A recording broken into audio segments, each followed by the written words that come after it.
to some Top That Trade. Joining us for that, Knuckman, the Chief Market Strategist at BullseyeOption.com, and Phil Flynn, a Fox Business News contributor. Round number one, guys, ETF evolution. Exchange-traded funds have gone from boring to exotic. ETFs are a basket of stock under one ticker. In fact, we're talking about a covered call ETF on our show today. Are you an ETF fan? Well, number one, I love ETFs and I like the exposure. I'll trade any market, anytime, any direction, as long as it has a lot of buyers and sellers. You can execute your risk plan. And these ETFs have developed. Now, some of them have less liquidity than the others. But, to be honest with you, there's some more pure plays if you look at commodities themselves or futures contracts or futures options than something like SLV or GLD. But the exotic part now is these single stock ETFs that offer additional leverage. They're great when you're right, but they're really, really tough when you're wrong.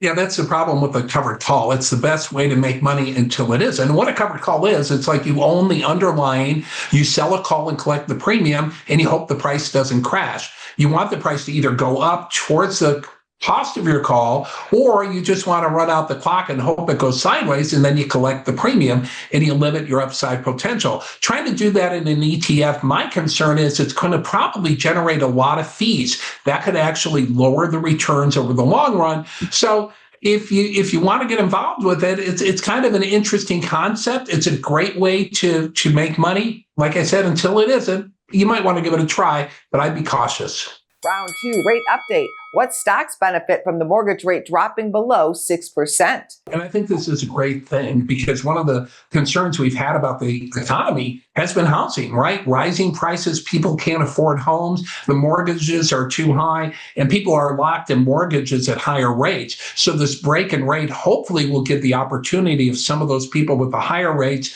to refinance it. And when you see that in the economy, that's a good thing because it puts more juice into the economy. And hopefully it's going to make some homes more affordable. We've had a supply issue with housing. Hopefully that's going to loosen up. We've seen a lot of building in recent years. Hopefully that's going to level this market out. And low interest rates is a sign that this market is healing, and that's good for America. Well, lower rates can unthaw the housing market, but I think we also want to look at where the opportunity is. I'm not necessarily looking at Wayfair or Lumber Liquidators or anything that's directly related to housing. My thought here is that high vis is where the money is. So if you look at some of the trades have been doing extremely well, and this will actually increase that as rates come down. So if you look at Link, the LINC, it's up 500% since 2023. So that's they do some trading in the trades. Now I backed into this one. United Technology Institute's been between 25 and 35 for 1 year. So a breakout here could send it to 45. So that's a training institute for automotive and diesel. But that kind of gets to my theme that these trades are where the money is going to be because there's a big demand. And the banks will make money on the refinancing as well. So that might be another way to take advantage of it.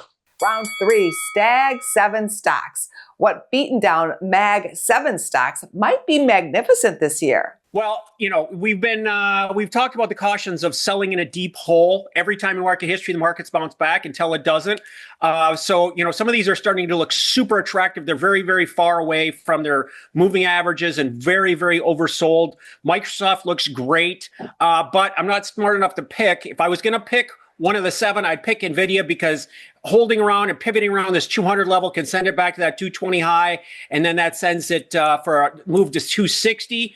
But I'm just looking at the Qs because the Qs, a large component of the Qs are these Magnificent 7, obviously have big market caps. So I'm looking for a Q comeback. If I had to pick one, I think I'd pick Amazon. They've been beaten up more than they should be.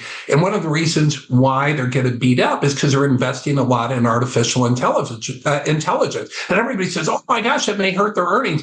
No, it's going to increase their earnings in the future, okay? Here's your bonus round question for today. Since it's the final trading day of February, we are going into March. Which ticker is not a true ticker? Is it IDE, as in Ides of March, Lion, or Lamb? Spring showers bring May flowers? Ide. Lamb. The answer is lamb. It's not a true ticker. Oh! Yes. Phil wins this week. Thanks, guys. Great job.